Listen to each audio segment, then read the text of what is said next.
നമസ്കാരം. NCV വാർത്തകളിലേക്ക് സ്വാഗതം. ഞാൻ അസ്ലം മംഗലത്ത്. പ്രധാന വാർത്തകൾ.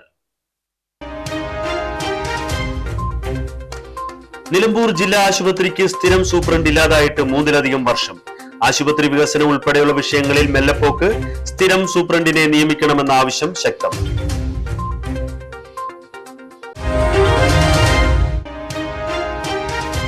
മലയോര മേഖലകളിൽ മഴ കനക്കുന്നു. ജില്ലയിൽ കഴിഞ്ഞ ദിവസം കൂടുതൽ മഴ ലഭിച്ചത് നിലമ്പൂരിൽ. നാളെ ജില്ലയിൽ ഓറഞ്ച് അലർട്ട്.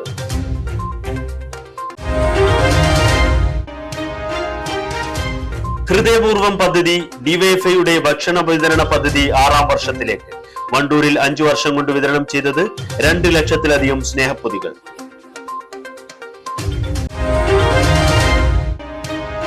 അടിസ്ഥാന സൗകര്യങ്ങളുടെ അഭാവം. ദുരിതത്തിലായി പോരൂർ ഗ്രാമപഞ്ചായത്തിലെ പട്ടണംകുണ്ട് പ്രദേശവാസികൾ. നാട്ടുകാർക്ക് ദുരിതമാകുന്നത് തെരുവ് വിളക്കുകൾ പ്രവർത്തനരഹിതമായതും റോഡ് തകർച്ചയും. വാർത്തകൾ വിശദമായി. 3 വർഷത്തിലധികമായി നിലമ്പൂർ ജില്ലാ ആശുപത്രിക്ക് സ്ഥിരം സൂപ്രണ്ട് ഇല്ലാത്തത് നിരവധി പ്രശ്നങ്ങൾക്ക് കാരണമാകുന്നു. ജില്ലയിൽ ആദിവാസികൾ ഉൾപ്പെടെ കൂടുതൽ രോഗികൾ ആശ്രയിക്കുന്ന ആശുപത്രിയാണ് നിലമ്പൂർ ജില്ലാ ആശുപത്രി. OPയിൽ ദിവസേന ശരാശരി 2000 പേർ ചികിത്സ തേടുന്ന ഇവിടെ 300 പേരോളമാണ് കിടത്തി ചികിത്സയിൽ ഉണ്ടാവാറുള്ളത്. 2015 ഏപ്രിൽ മുതലാണ് ആശുപത്രിയിൽ ഈ സ്ഥിതി ആരംഭിച്ചത്. Doctor Kaja Hussain, doctor Shinas Babu, doctor Shibulal എന്നിവർക്ക് ഇക്കാലയളവിൽ പല സമയങ്ങളിലായി ചുമതല നൽകിയിരുന്നു. ഇപ്പോൾ ഡെപ്യൂട്ടി DMO ഡോക്ടർ NN പമീലയ്ക്കാണ് സൂപ്രണ്ടിന്റെ ചാർജ്. ജില്ലയിൽ ഗർഭിണികൾ, കുട്ടികൾ എന്നിവരുടെ ആരോഗ്യ പരിപാലന ചുമതലയുള്ള ഡോക്ടർക്ക് ആഴ്ചയിൽ 1 ദിവസം മാത്രമാണ് നിലമ്പൂർ ജില്ലാ ആശുപത്രിയിൽ എത്താനാവുന്നത്. സ്ഥിരം സൂപ്രണ്ട് ഇല്ലാത്തതിനാൽ ആശുപത്രിയിലെ രോഗികളുടെ വിവിധ പ്രശ്നങ്ങളും വികസന കാര്യങ്ങളും പരിഹരിക്കുന്നതിന് കാലതാമസം നേരിടുന്ന സാഹചര്യവുമുണ്ട്. ഡോക്ടർമാരുടെ കുറവടക്കമുള്ള വിഷയങ്ങളിൽ അടിയന്തര പരിഹാരം കാണാനും ആശുപത്രിയുടെ പ്രവർത്തനം സുഗമമാക്കുന്നതിന് സ്ഥിരം സൂപ്രണ്ടിനെ നിയമിക്കാനും നടപടികൾ വേണമെന്ന ആവശ്യവും ശക്തമാണ്.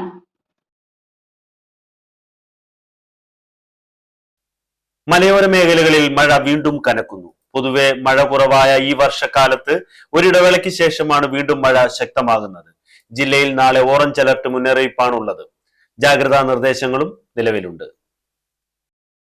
മഴ ശക്തിയാർജിച്ചതോടെ പുഴകളിലും ജലനിരപ്പ് ഉയർന്നിട്ടുണ്ട്. രാത്രി സമയങ്ങളിൽ നിലമ്പൂർ ഉൾപ്പെടെയുള്ള മലയോര മേഖലകളിൽ കനത്ത മഴയാണ് ലഭിക്കുന്നത്. വെള്ളിയാഴ്ച വരെയുള്ള 24 മണിക്കൂറിൽ ജില്ലയിൽ ഏറ്റവും കൂടുതൽ മഴ ലഭിച്ചത് നിലമ്പൂരിലാണ്. 51.4 മില്ലിമീറ്ററാണ് നിലമ്പൂരിൽ ലഭിച്ച മഴ. ഹൈഡ്രോളജി സെക്ഷൻ മഞ്ചേരിക്ക് കീഴിൽ നിലമ്പൂർ മാനവേദനിൽ രേഖപ്പെടുത്തിയത് 39.6 മില്ലിമീറ്റർ മഴയാണ്. മഴ ശക്തമായതോടെ ശനിയാഴ്ച മലപ്പുറം ജില്ലയിൽ ഓറഞ്ച് അലർട്ടും പ്രഖ്യാപിച്ചിട്ടുണ്ട്. ഡിവൈഎഫ്ഐ വണ്ടൂർ ബ്ലോക്ക് കമ്മിറ്റിയുടെ നേതൃത്വത്തിൽ വണ്ടൂർ താലൂക്ക് ആശുപത്രിയിലും ചേതന ക്യാൻസർ സെന്ററിലും രോഗികൾക്കും കൂട്ടിരിപ്പുകാർക്കും ഉച്ചഭക്ഷണം നൽകുന്ന ഹൃദയപൂർവം പദ്ധതി 6ാം വർഷത്തിലേക്ക് കടന്നു. 5 വർഷം കൊണ്ട് 2 ലക്ഷത്തിലധികം സ്നേഹപ്പൊതികളാണ് പദ്ധതിയിലൂടെ വിതരണം ചെയ്തത്. വണ്ടൂർ താലൂക്ക് ആശുപത്രിയിലെയും ചേതന ക്യാൻസർ സെന്ററിലെയും രോഗികൾക്കും അവർക്കൊപ്പമുള്ളവർക്കും താങ്ങാവുകയാണ് ഡിവൈഎഫ്ഐയുടെ ഹൃദയപൂർവം പദ്ധതി. കഴിഞ്ഞ 5 വർഷം കൊണ്ട് 2,07,409 ഉച്ചഭക്ഷണ പൊതികളാണ് പദ്ധതിയിലൂടെ വിതരണം ചെയ്തത്. പദ്ധതിയുടെ 6ാം വർഷത്തിലേക്ക് കടക്കുന്നതിന്റെ ഉദ്ഘാടനം ഡിവൈഎഫ്ഐ മലപ്പുറം ജില്ലാ സെക്രട്ടറി K. ശ്യാം പ്രസാദ് നിർവഹിച്ചു.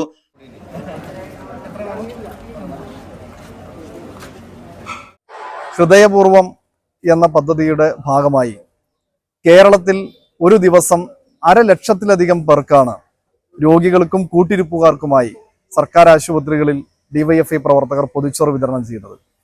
ഇത് കഴിഞ്ഞ 10 വർഷത്തിലധികമായി കേരളത്തിൽ നടക്കുന്നൊരു പദ്ധതിയാണ്. ഈ മലപ്പുറം ജില്ലയിൽ മഞ്ചേരി മെഡിക്കൽ കോളേജിലും 3 ജില്ലാ ആശുപത്രികളിലും വണ്ടൂർ ഉൾപ്പെടെയുള്ള താലൂക്ക് ആശുപത്രികളിലുമായി 10ലധികം ആശുപത്രികളിലാണ് പൊതിച്ചോറ് വിതരണം നടന്നു വരുന്നത്. ഇതുവരെ മലപ്പുറം ജില്ലയിൽ മാത്രം 1/2 കോടിയിൽ പരം 53 ലക്ഷത്തിലധികം വരുന്ന പൊതിച്ചോറുകളാണ് ഈ നാടിന്റെ ആകെ പിന്തുണയോടുകൂടി ഞങ്ങൾക്ക് വിതരണം ചെയ്യാൻ വേണ്ടി കഴിഞ്ഞിട്ടുള്ളത്. Block secretary T. ജുനൈദ് അധ്യക്ഷത വഹിച്ചു. ജില്ലാ ജോയിന്റ് സെക്രട്ടറി E. ലിനീഷ്, ജില്ലാ സെക്രട്ടേറിയറ്റ് അംഗം M. Sajad, block president P. Shaiju, Hridayapoorvam coordinator P. Rajeesh, KM Ajay, M. Nidhin Das, Laiju തുടങ്ങിയവർ സംസാരിച്ചു. റോഡിന് കുറുകെ ചാടിയ പന്നിയെ ഇടിച്ച് ഓട്ടോറിക്ഷ മറിഞ്ഞ് ഒരു കുടുംബത്തിലെ 6 പേർക്ക് പരിക്ക്. മൂത്തേടം ചെമ്മന്തിട്ടം മൂർക്കൻ ജലീൽ, ഭാര്യ ജുസൈല, മക്കളായ സിൽജിയ, സിജിൽ, സിൽമിയ, ബന്ധുവായ സജിന എന്നിവർക്കാണ് പരിക്കേറ്റത്. പൂക്കോട്ടംപാടം എടക്കര മലയോര പാതയിൽ മൂത്തേടം വടക്കേ കൈയിലാണ് അപകടം. കഴിഞ്ഞ ദിവസം രാത്രി 11 മണിയോടെ വണ്ടൂരിൽ നിന്ന് ചെമ്മന്തിട്ടയിലെ വീട്ടിലേക്ക് സ്വന്തം ഓട്ടോറിക്ഷയിൽ മടങ്ങുകയായിരുന്നു. ഇവർ സഞ്ചരിച്ച വണ്ടിയുടെ മുന്നിലേക്ക് ചാടിയ പന്നിയെ ഇടിച്ചാണ് ഓട്ടോറിക്ഷ മറിഞ്ഞത്. ഓട്ടോറിക്ഷയും തകർന്നു. പോരൂർ ഗ്രാമപഞ്ചായത്ത് 16-ാം വാർഡിലെ പട്ടണംകുണ്ട് പ്രദേശവാസികൾ അടിസ്ഥാന സൗകര്യങ്ങളുടെ അഭാവത്തിൽ ദുരിത ജീവിതം നയിക്കുകയാണ്. വർഷങ്ങളായി തെരുവുവിളക്കുകൾ പ്രവർത്തനരഹിതമായതും പട്ടണംകുണ്ട് കാക്കത്തോട് റോഡ് തകർന്നു കിടക്കുന്നതും പ്രദേശവാസികളുടെ യാത്രയും സുരക്ഷയും ഒരുപോലെ പ്രതിസന്ധിയിലാക്കിയിരിക്കുകയാണ്. പട്ടണംകുണ്ട് പ്രദേശത്ത് വർഷങ്ങളായി തെരുവുവിളക്കുകൾ തെളിയാത്തത് നാട്ടുകാരെ ആശങ്കയിലാഴ്ത്തുകയാണ്. ചെറിയ കുട്ടികൾ മുതൽ മുതിർന്നവർ വരെ നിത്യേന ഉപയോഗിക്കുന്ന ഈ വഴിയിൽ രാത്രിയായാൽ കനത്ത ഇരുട്ടാണ് അനുഭവപ്പെടുന്നത്. ഇരുട്ടിന്റെ മറവിൽ കാട്ടുപന്നികളുടെയും തെരുവു നായകളുടെയും മറ്റ് ഇഴജന്തുക്കളുടെയും ശല്യം പതിവാണ്. വൈകുന്നേരം കഴിഞ്ഞാൽ പുറത്തിറങ്ങാൻ പോലും ഭയമാണെന്നും അടിയന്തര ആവശ്യങ്ങൾക്ക് പോലും യാത്ര ചെയ്യാൻ പ്രയാസമാണെന്നും പ്രദേശവാസികൾ പറയുന്നു. ചെറിയ കുട്ടികൾ മുതൽ പ്രായമായവർ വരെ മദ്രസകളിലും സ്കൂളിലും പോകാനും വൈകുന്നേരങ്ങളിൽ അവിടെ ആവശ്യങ്ങൾക്കായി പുറത്തിറങ്ങുന്ന ഈ പ്രദേശം വൈകുന്നേരമായാൽ ഇരുട്ട് മൂടുന്നൊരവസ്ഥയാണ് കണ്ടുവരുന്നത്. ഈ വഴിയിലൂടെ കാട്ടുപന്നികളും അതുപോലെ നായകളും ഇഴജന്തുക്കളൊക്കെ സജീവമായ ഒരു പ്രദേശമാണ് ഈ പട്ടണംകുണ്ടിൻ്റെ ഈ ഭാഗം എന്ന് പറഞ്ഞത്. ഈ ഭാഗത്ത് തെരുവുകളൊക്കെ ഇല്ലാത്തത് കൊണ്ട് തന്നെ അവിടെയുള്ള ജനങ്ങൾക്ക് വളരെ ബുദ്ധിമുട്ടാണ് രാത്രികാലങ്ങളിലെ യാത്രക്കൊക്കെ. ഈ ഒരു കാര്യം പരിഹരിക്കാൻ വേണ്ടിയിട്ട് ഇന്ന് ഞങ്ങൾ പട്ടണംകുണ്ട് ഭാഗത്തിലെ ആളുകളെല്ലാവരും കൂടെ ചേർന്നിട്ട് ഒരു പരാതി പഞ്ചായത്ത് സെക്രട്ടറിക്ക് കൊടുക്കാൻ വേണ്ടിയിട്ട് തീരുമാനിക്കുകയാണ്. എത്രയും വേഗം ഈ തെരുവുവിളക്കുകൾ സജീവമാക്കിയിട്ട് ഈ പ്രദേശത്തിലെ പ്രശ്നങ്ങൾ, ജനങ്ങളുടെ പ്രശ്നങ്ങൾ പരിഹരിക്കാൻ വേണ്ടിയിട്ട് അധികൃതർ ഇടപെടണമെന്നാണ് ഞങ്ങൾക്ക് ഇതുമായി സൂചിപ്പിക്കാനുള്ളത്. തെരുവുവിളക്കുകളുടെ പ്രശ്നത്തിനൊപ്പം പട്ടണംകുണ്ട് കാക്കത്തോട് റോഡിന്റെ ശോചനീയാവസ്ഥയും ദുരിതം വർദ്ധിപ്പിക്കുകയാണ്. വർഷങ്ങളായി തകർന്നു കിടക്കുന്ന റോഡിലൂടെ യാത്ര ചെയ്യുന്നത് ഏറെ ദുഷ്കരമാണ്. നിരവധി കുടുംബങ്ങൾ ആശ്രയിക്കുന്ന ഈ റോഡിലെ കുഴികളും തകർന്ന ഭാഗങ്ങളും കാരണം വാഹനയാത്രയും കാൽനടയാത്രയും ബുദ്ധിമുട്ടാണ്. മഴക്കാലത്ത് സ്ഥിതി കൂടുതൽ രൂക്ഷമാകുന്നതായും പ്രദേശവാസികൾ ചൂണ്ടിക്കാട്ടുന്നു. പട്ടണംകുണ്ട് കാക്കത്തോട് ഭാഗത്തുള്ള റോഡിൻ്റെ അവസ്ഥ വളരെ മോശമാണ്. അപ്പോൾ ഒരുപാട് കാലമായിട്ട് ഇത് പഞ്ചായത്തിലും ഒരുപാട് സ്ഥലത്ത് നമ്മൾ കംപ്ലൈൻറ്റ് കൊടുത്തിട്ടുള്ളതാണ്. ഇതുവരെ അതിനൊരു പരിഹാരം കണ്ടിട്ടില്ല. ഇവിടുന്ന് വിജയിച്ചു പോകുന്ന ഓരോ പ്രതിനിധികളും പൂർണ്ണമായിട്ട് അവഗണിക്കുന്ന രീതിയിലാണ് മുന്നോട്ട് പോകുന്നത്. ഇതിങ്ങനെ തന്നെ മുന്നോട്ട് പോവുകയാണെന്നുണ്ടെങ്കിൽ ഇതിനെതിരെ ശക്തമായിട്ടുള്ള പ്രതിഷേധം ഇവിടുത്തെ പ്രദേശവാസികളെ സംഘടിപ്പിച്ച് നടത്തുമെന്ന് ഒരു മുന്നറിയിപ്പ് കൂടി നൽകുകയാണ്. അതോടൊപ്പം തന്നെ ഈ സാഹചര്യങ്ങൾ വന്ന് കണ്ട് വിലയിരുത്തി എത്രയും പെട്ടെന്ന് അതിന് പരിഹാരം കാണണമെന്ന് അപേക്ഷിക്കുകയാണ്. ഏകദേശം 20ഓളം വീടുകൾ തിങ്ങിപ്പാർക്കുന്ന ഒരു ഏരിയയാണ്. അതുകൊണ്ട് തന്നെ അവർക്ക് റോഡ് മാർഗമുള്ള ഗതാഗതം നിലച്ചിരിക്കുകയാണ്. തെരുവുവിളക്കുകൾ പുനഃസ്ഥാപിക്കണമെന്നും തകർന്ന റോഡ് അടിയന്തരമായി നവീകരിക്കണമെന്നും ആവശ്യപ്പെട്ട് ബന്ധപ്പെട്ട അധികൃതർക്ക് പലതവണ പരാതി നൽകിയെങ്കിലും ഇതുവരെ കാര്യമായ നടപടി ഉണ്ടായിട്ടില്ലെന്നാണ് ആരോപണം. ഈലശ്ശേരി ഭാഗത്തേക്ക് പോകുന്ന റോഡിൻ്റെ കീപ്പെട്ട്, അതായത് പട്ടണംകുണ്ട് ഭാഗത്ത് പകുതി സ്ഥലം വളരെ ദയനീയാവസ്ഥയിലാണ് ഇവിടുത്തെ ജനങ്ങൾ പോകുന്നത്. അതായത് ഒരു തെരുവിളക്ക് കത്തിയിട്ട് 7 കൊല്ലം 8 കൊല്ലമായി. അതേമാതിരി റോഡിൻ്റെ കാര്യം അങ്ങനെ തന്നെ. ഇവിടെ നിന്നാണ് കീപ്പെട്ട് റോഡില്ല. ഈ പള്ളിൻ്റെ അവിടെ നിന്ന് കീപ്പെട്ട് റോഡ് എന്ന് പറയുന്നത് ഇല്ല. അപ്പോൾ അത്രയും ദയനീയാവസ്ഥയിലാണ് ഇവിടുത്തെ ജനങ്ങൾ കഴിയുന്നത്. അപ്പോൾ അത് എത്രയും പെട്ടെന്ന് പരിഹരിച്ചു തരിക. നമ്മളെ ഈ പൈപ്പ് ലൈന് കീറിപ്പോയിട്ടേ ഒരു 2 കൊല്ലത്തോളമായി. ഇതുവരെ ശരിയാക്കി തരാമെന്ന് പറഞ്ഞിട്ട് പഞ്ചായത്ത് ശരിയാക്കി തരും, മറ്റൊരു ശരിയാക്കി തരും എന്ന് പറഞ്ഞിട്ട് ഇതുവരെ ശരിയാക്കിയിട്ടില്ല. ഇപ്പോൾ മുട്ടിനിക്കായത്തിലാണ് ആ കുണ്ട് കിടക്കുന്നത്. അപ്പോൾ ആ കുണ്ടിലെ കുട്ടികളും കടന്ന് വല്ല വണ്ടി എന്തെങ്കിലും കുത്തിമറിഞ്ഞാൽ ഒരു കജ്ജകാലൊക്കെ ഓടി ആ കോലത്തിലാണ് ഇപ്പോൾ അതിലെ പൈപ്പ് ലൈൻ കീറിപ്പോയത്. സ്കൂൾ കുട്ടികളെ കുട്ടികൾക്ക് പോകാൻ വരെ വണ്ടി ഇറങ്ങുന്നില്ല. വളരെ ബുദ്ധിമുട്ടിലാണ് റോഡ് കിടക്കുന്നത്. കുണ്ടും കുഴിയായിട്ട് ആകെ ബുദ്ധിമുട്ടിലാണ്. അതുകൊണ്ട് എത്രയും പെട്ടെന്ന് അത് പരിഗണിക്കണം. ജനങ്ങളുടെ സുരക്ഷയും യാത്രാ സൗകര്യവും ഉറപ്പാക്കാൻ അടിയന്തര ഇടപെടൽ വേണമെന്ന് ആവശ്യപ്പെട്ട് CPM പട്ടണംകുണ്ട് ബ്രാഞ്ച് കമ്മിറ്റി പഞ്ചായത്ത് പ്രസിഡന്റിനും സെക്രട്ടറിക്കും പരാതി നൽകി. CPM branch secretary P. Prajeesh, DYFI secretariat അംഗം ഷുഹൈബ്, മേഖലാ കമ്മിറ്റി അംഗം T. Sharafali, V. Kunjappa, P. Ummer, T. Habib, T. Saleem, K. Fawaz തുടങ്ങിയവർ സംബന്ധിച്ചു. പട്ടണംകുണ്ട് കാക്കത്തോട് റോഡിന്റെ നവീകരണവും തെരുവ് വിളക്കുകളുടെ പുനഃസ്ഥാപനവും എത്രയും വേഗം യാഥാർത്ഥ്യമാകുമെന്ന പ്രതീക്ഷയിലാണ് പ്രദേശവാസികൾ. മമ്പാട് ഗ്രാമപഞ്ചായത്തിന്റെയും കുടുംബാരോഗ്യ കേന്ദ്രത്തിന്റെയും സംയുക്താഭിമുഖ്യത്തിൽ അതിഥി തൊഴിലാളികൾക്കായുള്ള 4ാം ഘട്ട ആരോഗ്യ പരിശോധനാ ക്യാമ്പും രക്ഷക് ഹെൽത്ത് കാർഡ് വിതരണവും നടത്തി. ഗ്രാമപഞ്ചായത്ത് വൈസ് പ്രസിഡന്റ് നിഷാദ് പാലോളി ഉദ്ഘാടനം ചെയ്തു. വാർഡ് മെമ്പർ സഫീന അധ്യക്ഷത വഹിച്ചു.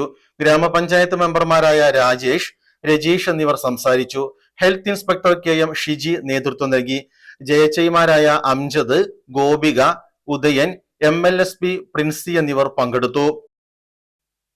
ജനങ്ങൾക്ക് ഭീഷണിയായ കാട്ടാനയെ മയക്കുവെടി വെച്ച് മറ്റു പ്രദേശത്തേക്ക് മാറ്റുന്നതടക്കം അനുബന്ധ നടപടികൾ ഉടനുണ്ടാവണമെന്ന് ജില്ലാ പഞ്ചായത്ത് അംഗം MK മുസ്തഫ അബ്ദുൽ ലത്തീഫ്. ജനങ്ങളുടെ ജീവനും സ്വത്തിനും സുരക്ഷ ഉറപ്പുവരുത്തുന്നതിന് ആവശ്യമായ നടപടികൾ ഉടനടി ഉണ്ടാവണമെന്നും അദ്ദേഹം ആവശ്യപ്പെട്ടു. പ്രത്യേകിച്ച് ഇപ്പോൾ ഇന്നലെയും ഇന്നുമായി നടന്നുകൊണ്ടിരിക്കുന്ന വിഷയത്തിൽ വനംവകുപ്പ് ഉദ്യോഗസ്ഥരുമായി ബന്ധപ്പെടുമ്പോൾ അവർ പറയുന്നത് ഈ കാട്ടാനയെ വനത്തിനുള്ളിലേക്ക് പറഞ്ഞയക്കാൻ വേണ്ടിയുള്ള ശ്രമം നടക്കുന്നുണ്ട് എന്നുള്ളതാണ്. അവിടുത്തെ ആളുകളുടെ ആവശ്യമെന്ന് പറയുന്നത്, ഈ മേഖലയിലെ ആളുകളുടെ ആവശ്യമെന്ന് പറയുന്നത്, അങ്ങനെയാണെങ്കിൽ അത് എത്രയും പെട്ടെന്ന് അതിന് കൂടുതൽ ഫോഴ്സ് ആവശ്യമാണ് എങ്കിൽ അവർ പറയുന്നത് ERT ടീമിനെ വെച്ചിട്ടാണ് ആനയെ കാട്ടിനുള്ളിലേക്ക് പറഞ്ഞയക്കാൻ വേണ്ടിയുള്ള ശ്രമം നടത്തിക്കൊണ്ടിരിക്കുന്നത്. അത് കുറച്ചുകൂടി ആ ടീമിലെ അംഗങ്ങളുടെ അപര്യാപ്തത കുറവുണ്ട് എങ്കിൽ അത് കുറച്ചുകൂടി അംഗങ്ങളുടെ എണ്ണം കൂട്ടി എത്രയും പെട്ടെന്ന് നാട്ടിൽ ഭീതി സൃഷ്ടിച്ചുകൊണ്ടിരിക്കുന്ന ഈ കാട്ടാനയെ കാട്ടിനുള്ളിലേക്ക് പറഞ്ഞയക്കാൻ വേണ്ടിയുള്ള ഒരു നടപടി വനം വകുപ്പ് സ്വീകരിക്കണമെന്ന് ആണ് ആവശ്യപ്പെടാനുള്ളത്. അതോടൊപ്പം തന്നെ ജനങ്ങൾക്ക് പ്രയാസകരമാകുന്ന രൂപത്തിൽ അവരുടെ ജീവനും സ്വത്തിനും ഭീഷണിയാകുന്ന സാഹചര്യത്തിലേക്ക് നീങ്ങുകയാണ് എങ്കിൽ ഈ ആനയെ മയക്കുവെടി വെച്ച് മറ്റ് ഉൾവനത്തിൽ കൊണ്ടുപോയി വിടാനുള്ള ഒരു ശ്രമം വനം വകുപ്പ് സ്വീകരിക്കണം. നിലവിൽ Nilambur south, north RRT team ആനയെ വനമേഖലയിലേക്ക് തിരിച്ചയക്കുന്നതിന് വേണ്ടിയുള്ള ശ്രമമാണ് നടത്തിക്കൊണ്ടിരിക്കുന്നത്. കൂടുതൽ അംഗങ്ങളെ ഉൾപ്പെടുത്തി ഇത് ത്വരിതപ്പെടുത്തണം. അപകടകരമായ സാഹചര്യം തുടരുകയാണെങ്കിൽ ആനയെ മയക്കുമടി വെക്കുന്നതടക്കം ആലോചിക്കണമെന്നും ജില്ലാ പഞ്ചായത്ത് അംഗം പറഞ്ഞു. മുസ്ലിം യൂത്ത് ലീഗ് ദിനാചരണത്തോടനുബന്ധിച്ച് വണ്ടൂർ ഗവൺമെന്റ് താലൂക്ക് ആശുപത്രിയിൽ സ്നേഹഛായ സംഘടിപ്പിച്ചു. രോഗികൾക്കും കൂട്ടിരിപ്പുകാർക്കും ചായയും പലഹാരവും നൽകിയാണ് Muslim Youth League Wandoor panchayat committee സ്നേഹഛായ ഒരുക്കിയത്. മുസ്ലിം യൂത്ത് ലീഗ് മലപ്പുറം ജില്ലാ ജനറൽ സെക്രട്ടറി മുസ്തഫ അബ്ദുൽ ലത്തീഫ് ഉദ്ഘാടനം ചെയ്തു.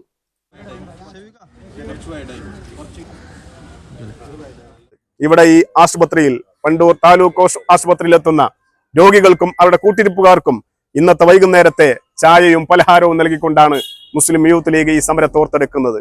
ഇത് വല്ലാത്തൊരു മാതൃകയാണ്. കാരണം ഇവിടെ ഏതെങ്കിലും ഒരു തെരുവിൽ അവകാശ സമരത്തിന്റെ പേരിൽ അല്ലെങ്കിൽ ആ സമരം ജയിച്ചതിന്റെ പേരിൽ മുദ്രാവാക്യം വിളിക്കുന്നതിന്റെ അപ്പുറം ഇവിടെ വരുന്ന ഒരുപാട് ആളുകൾക്ക്, സാധാരണക്കാരായി ഇരിക്കുന്ന ആളുകൾക്ക് ഇങ്ങനെ വ്യത്യസ്തമായിട്ടുള്ള ഒരു അനുസ്മരണ പരിപാടിയാണ് വണ്ടൂർ പഞ്ചായത്ത് മുസ്ലിം യൂത്ത് ലീഗിന്റെ കമ്മിറ്റി സംഘടിപ്പിച്ചിട്ടുള്ളത്.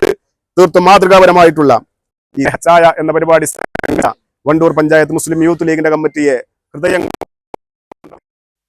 മുസ്ലിം യൂത്ത് ലീഗ് മലപ്പുറം ജില്ലാ സെക്രട്ടറി നിസാജ് അടപ്പറ്റ മുഖ്യപ്രഭാഷണം നടത്തി. Muslim Youth League panchayat president advocate Shabeeb Rahman അധ്യക്ഷത വഹിച്ചു. മുസ്ലിം ലീഗ് നിയോജക മണ്ഡലം secretary T. Shamsali, panchayat treasurer CT Kunhapputty, CT Cherry, KT Noorul Hassan, Jishad Kokkadan, EP Muneer master, Ashi Edappatta, PK Rafi, Siraj Thullissery, Rafeeq Alichath, Irfan Palappatta, Shabeeb Karthedath, Nihal Perumunda, Shameem Kamungal, Begum K. Sithara, Manu Emangad, MK Nibil, AP Nasar തുടങ്ങിയവർ സംബന്ധിച്ചു. ഇടവേള. വാർത്തകൾ തുടരുന്നു. കരുവാരക്കുണ്ടിൽ ജനവാസ മേഖലയിലേക്ക് ഇറങ്ങി ഭീതി പരത്തിയ കാട്ടാന കാട്ടിലേക്ക് തിരിച്ചു കയറി. 3 ദിവസങ്ങളിലായി ആളുകൾക്ക് പുറത്തിറങ്ങാൻ പോലും കഴിയാത്ത അവസ്ഥയായിരുന്നു. വീടുകൾക്കും കൃഷിയിടങ്ങൾക്കും വാഹനങ്ങൾക്കും വ്യാപക നാശനഷ്ടമാണ് കാട്ടാന വരുത്തിയത്.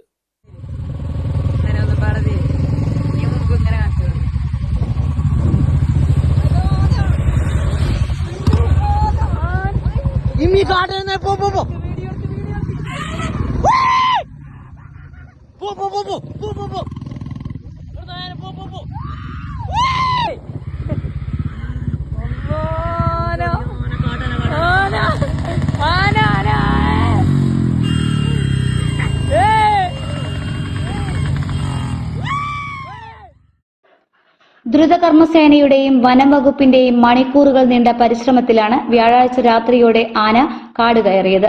കരുവാരകുണ്ട് പോലീസിന്റെയും ട്രോമ കെയറിന്റെയും സഹകരണത്തോടെ ജനങ്ങളെ ഒഴിവാക്കി ആനയെ കാട്ടിലേക്ക് നയിക്കാനായിരുന്നു ശ്രമം. എന്നാൽ ആന ചതുപ്പ് പ്രദേശങ്ങളിലും പുഴയിലും വീടുകൾക്ക് ഇടയിലും നിലയുറപ്പിച്ചതാണ് വെല്ലുവിളിയായത്. വിറളിപൂണ്ട കൊമ്പൻ, വീടുകളിൽ നിർത്തിയിട്ട ജീപ്പ്, ഇരുചക്ര വാഹനങ്ങൾ എന്നിവ നശിപ്പിച്ചു. വ്യാപകമായി കൃഷിയും നശിപ്പിച്ചു. ആനയുടെ സാന്നിധ്യം കാരണം 3 ദിവസം പ്രദേശത്ത് ടാപ്പിംഗ് തൊഴിലാളികളും വിദ്യാർത്ഥികളും നാട്ടുകാരും പുറത്തിറങ്ങാൻ കഴിയാത്ത അവസ്ഥയിലായിരുന്നു. കാട്ടാനയെ സുരക്ഷിതമായി കാട്ടിലേക്ക് തിരിച്ചയച്ചെങ്കിലും ആന വീണ്ടും വരുമെന്ന ഭീതിയിലാണ് നാട്ടുകാർ. ഒളിമ്പിക്സ് കായിക ഇനമായ തൈക്കോണ്ടോയുടെ സംസ്ഥാന ചാമ്പ്യൻഷിപ്പ് ഓഗസ്റ്റ് 1-2 തീയതികളിൽ തിരുവനന്തപുരം പൂവാർ ഗവൺമെന്റ് VHSS സ്കൂളിൽ നടക്കും. സംസ്ഥാനത്തെ വിവിധ ജില്ലകളിൽ നിന്നായി 470ഓളം താരങ്ങൾ മത്സരത്തിൽ പങ്കെടുക്കുമെന്ന് ഭാരവാഹികൾ വണ്ടൂർ ഇൻബെയർ ബേക്സിൽ നടന്ന വാർത്താ സമ്മേളനത്തിൽ പറഞ്ഞു. വിവിധ ജില്ലകളിൽ നിന്ന് തിരഞ്ഞെടുത്ത 470 പേരാണ് ഈ ഒരു മത്സരത്തിൽ മാറ്റിവെക്കുന്നത്. 4 കാറ്റഗറിയിലാണ് വരുന്നത്: junior, sub junior, cadet, senior category. അപ്പോൾ മലപ്പുറം ജില്ലത്തെ പ്രതികരിച്ചുകൊണ്ട് 76 മത്സരാർത്ഥികളാണ് ഈ പരിപാടിയിൽ പങ്കെടുക്കുന്നത്. പ്രത്യേകിച്ച് നമ്മുടെ KSTA മലപ്പുറം ടീം 76 പേരാണ് ഈ മത്സരത്തിൽ പങ്കെടുക്കുന്നത്. മറ്റുള്ള ആൾക്കാരെല്ലാവരും മലപ്പുറത്തെ വിവിധ ഭാഗങ്ങളിൽ നിന്ന് വരുന്ന ആൾക്കാരാണ്. നമ്മളൊക്കെ നിങ്ങൾക്കറിയാം, നമ്മുടെ നാഷണലിലും അന്തർദേശീയ തലങ്ങളിലൊക്കെ മെഡൽ വാരി കൂട്ടിയ കുട്ടികളാണ് നമ്മുടെ മലപ്പുറത്തിൻ്റെ KST ടീം. അവർക്ക് നല്ലൊരു ഓപ്പർച്യൂണിറ്റിയാണ് നമ്മുടെ സംസ്ഥാന സർക്കാരും അതുപോലെ സ്പോർട്സ് കൗൺസിലൊക്കെ കൊടുക്കുന്നത്. അപ്പോൾ അത് നല്ല രീതിയിൽ തന്നെ അവർ ഉപയോഗിക്കുമെന്നുള്ള പ്രതീക്ഷയാണ്. പിന്നെ ഇതിൽ പ്രത്യേകം എടുത്ത് പറയേണ്ടത് ഇതിൻ്റെ സ്കോറിംഗ് സിസ്റ്റമാണ്. ഇൻ്റർനാഷണൽ സ്കോറിംഗ് സിസ്റ്റം, ഒളിമ്പിക്സിലുള്ള സെയിം സ്കോറിംഗ് സിസ്റ്റമാണ് നമ്മുടെ ഈ മത്സരത്തിൽ ഉണ്ടാകുന്നത്. PSS ആ ലെവലിലാണ്. അതായത് കംപ്ലീറ്റ്ലി എന്താ പറയുക, കമ്പ്യൂട്ടറൈസ്ഡ് ആണ്. ഇപ്പോൾ സ്കോറിങ്ങിലെല്ലാം അങ്ങോട്ടും ഇങ്ങോട്ടും ഒരു പ്രശ്നങ്ങളൊന്നും ഉണ്ടാവാത്ത രീതിയിൽ തന്നെ നല്ല രീതിയിൽ തന്നെ മുന്നോട്ട് പോകും. മലപ്പുറം ജില്ലയെ പ്രതിനിധീകരിച്ച് 76 താരങ്ങളാണ് വിവിധ വിഭാഗങ്ങളിലായി മാറ്റിയിരിക്കുന്നത്. Pre cadet, sub junior cadet, junior, senior വിഭാഗങ്ങളിലായാണ് മത്സരങ്ങൾ നടക്കുക.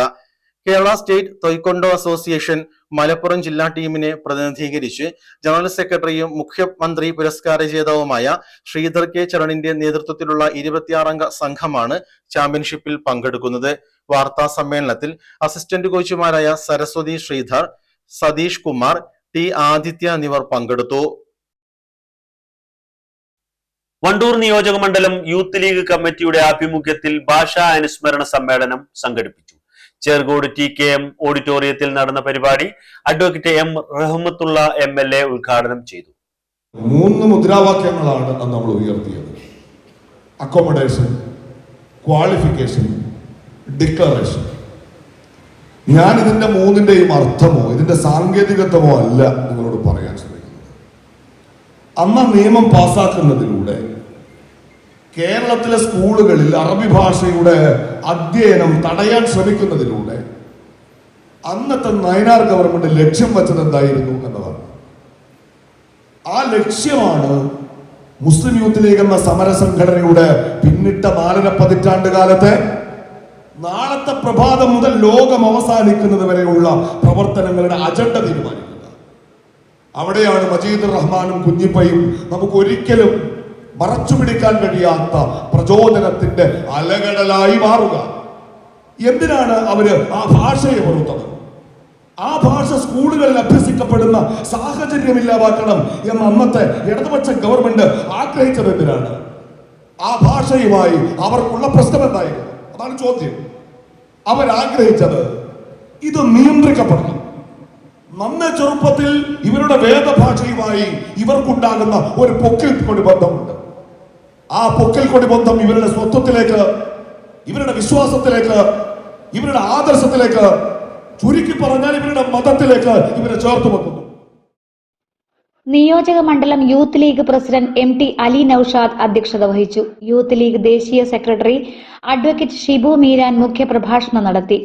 മുസ്ലിം Youth League general secretary Musthafa Abdul Latheef, ജില്ലാ Muslim League vice president Kalathil Kunhappu Haji, മണ്ഡലം Muslim League president P Khalid master, PA Majeed, NM Naseem, Nishaj Edappatta, doctor Faisal Babu, general secretary Anees master Koorad, Muhammad Ali Panthalingal, Muhammad Koya Thangal, CT Cherry, Iqbal, Jafar Pulvatta, V Rashid Poroor, M Saifuddin, Irfan, Galib Edappatta, Ayoob Khan എന്നിവർ സംസാരിച്ചു. BJP പോത്തുകല്ല് പഞ്ചായത്ത് കമ്മിറ്റി ഗുരുപൂർണിമ ആചരിച്ചു. ചടങ്ങിൽ Malappuram east ജില്ലാ vice president Sudheesh Uppada, BJP Pothukallu panchayat committee president Jayaprakash, മണ്ഡലം vice president PK Raju, panchayat vice president Muraleedharan, Sivadasan, Subhash എന്നിവർ പങ്കെടുത്തു. മഹാഭാരതം രചിച്ച വേദവ്യാസന്റെ ജന്മദിനമാണ് ഗുരുപൂർണിമയായി ആചരിച്ചു വരുന്നത്. മുൻ സംസ്ഥാന MSF general secretary advocate Habeeb റഹ്മാനെ അനുസ്മരിച്ച് വണ്ടൂർ പഞ്ചായത്ത് MSF കമ്മിറ്റി അനുസ്മരണ സമ്മേളനം നടത്തി. മലപ്പുറം ജില്ലാ Muslim Youth League general secretary MK Musthafa Abdul Latheef ഉദ്ഘാടനം ചെയ്തു. സൊസൈറ്റിയുമായി കമ്മിറ്റ്മെന്റ് ഉള്ള ഒരാളായി മാറുമ്പോൾ നമ്മൾ സ്വാഭാവികമായിട്ടും ഒരു നേതാവായി പോലും അങ്ങനെയാണ്. ലീഡർഷിപ്പ് എന്ന് പറയുന്നത് വളരെ പ്രധാനപ്പെട്ട ഒരു കാര്യമാണ്. പഞ്ചായത്ത് MSF പ്രസിഡന്റ് നിഹാൽ പെരുമുണ്ട അധ്യക്ഷത വഹിച്ചു. Shaijal Edappatta, Nishaj Edappatta, MK Nasar, K Fasal Haq, KT Noorul Hassan, P Khalid Yamangad, Jishad Kokkadan, CT Cherry, Galib Edappatta, CT Shahul, P Manu Yamangad, MK Nibil, P Farhan എന്നിവർ സംസാരിച്ചു. മണിമൂളി ക്രൈസ്റ്റ് കിങ് ഹൈസ്കൂളിൽ ലഹരി വിരുദ്ധ മാസാചരണത്തിന് സമാപനമായി. സമാപന സമ്മേളനം സ്കൂൾ മാനേജർ ഫാദർ ബെന്നി മുതിരക്കാലയിൽ ഉദ്ഘാടനം ചെയ്തു. ലഹരിക്കെതിരെയുള്ള പ്രതിജ്ഞയോടെയാണ് സമാപന സമ്മേളനത്തിന് തുടക്കമായത്. ചടങ്ങിൽ പ്രധാന അധ്യാപകൻ TG റോബി അധ്യക്ഷത വഹിച്ചു. രക്ഷിതാക്കൾ, അധ്യാപകർ, വിദ്യാർത്ഥികൾ, പൊതുജനങ്ങൾ എന്നിവർ പങ്കെടുത്തു. ലഹരി വിരുദ്ധ മാസാചരണത്തിന്റെ ഭാഗമായി ജൂൺ 26 മുതൽ ജൂലൈ 26 വരെ വിവിധ മത്സരങ്ങൾ, ബോധവൽക്കരണ ക്ലാസുകൾ, കൂട്ടയോട്ടം, കയ്യൊപ്പ് ശേഖരണം, സർവമത പ്രാർത്ഥന, വീഡിയോ പ്രദർശനം, വീഡിയോ നിർമ്മാണം, ഭവന സന്ദർശന ബോധവൽക്കരണം, സർവേ, 1 മില്യൺ തൂഫാൻ ഗോൾ, ഹ്യൂമൻ ഫോർമേഷൻ, സ്വയം പ്രതിരോധ പരിശീലനം, ലഹരി വിരുദ്ധ റാലി, സ്റ്റിക്കർ ക്യാമ്പയിൻ, ലഘുലേഖ വിതരണം, എക്സിബിഷൻ, ഫ്ലാഷ് മോബ്, കവിതാലാപനം, പ്രതിജ്ഞയെടുക്കൽ തുടങ്ങിയ വൈവിധ്യമാർന്ന പരിപാടികളാണ് സംഘടിപ്പിച്ചത്. പ്രവർത്തനങ്ങൾക്ക് ലഹരി വിരുദ്ധ ക്ലബ് കമ്മിറ്റി അംഗങ്ങളായ ഗീതു, ലിബിന, സിസ്റ്റർ ലിൻസി, ഡിൽന, ജിൻഡിഷ എന്നിവർ നേതൃത്വം നൽകി. സോളാർ എനർജി സൊല്യൂഷൻ രംഗത്ത് 18 വർഷത്തെ സേവന പാരമ്പര്യമുള്ള TBH എനർജിയുടെ നിലമ്പൂരിലെ നവീകരിച്ച സോളാർ ഇൻവെർട്ടർ ബാറ്ററി ഷോറൂമിന്റെ ഉദ്ഘാടനം ശനിയാഴ്ച നടക്കും. രാവിലെ 11 മണിക്ക് ആര്യാടൻ ഷൗക്കത്ത് MLA സാന്നിധ്യത്തിൽ പ്രമുഖ സിനി ആർട്ടിസ്റ്റ് അനു സിത്താര ഉദ്ഘാടനം നിർവഹിക്കും. ഇടവേള ഒരിക്കൽ കൂടി. പ്രധാന വാർത്തകൾ ഒരിക്കൽ കൂടി. നിലമ്പൂർ ജില്ലാ ആശുപത്രിക്ക് സ്ഥിരം സൂപ്രണ്ട് ഇല്ലാതായിട്ട് 3-ലധികം വർഷം. ആശുപത്രി വികസനം ഉൾപ്പെടെയുള്ള വിഷയങ്ങളിൽ മെല്ലപ്പോക്ക്. സ്ഥിരം സൂപ്രണ്ടിനെ നിയമിക്കണമെന്ന ആവശ്യം ശക്തം.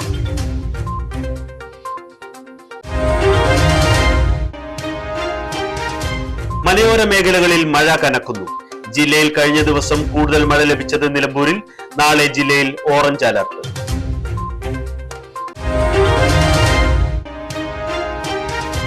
ഹൃദയപൂർവം പദ്ധതി ഡിവൈഎഫ്ഐയുടെ ഭക്ഷണ വിതരണ പദ്ധതി 6ാം വർഷത്തിലേക്ക്. വണ്ടൂരിൽ 5 വർഷം കൊണ്ട് വിതരണം ചെയ്തത് 2 ലക്ഷത്തിലധികം സ്നേഹപ്പൊതികൾ.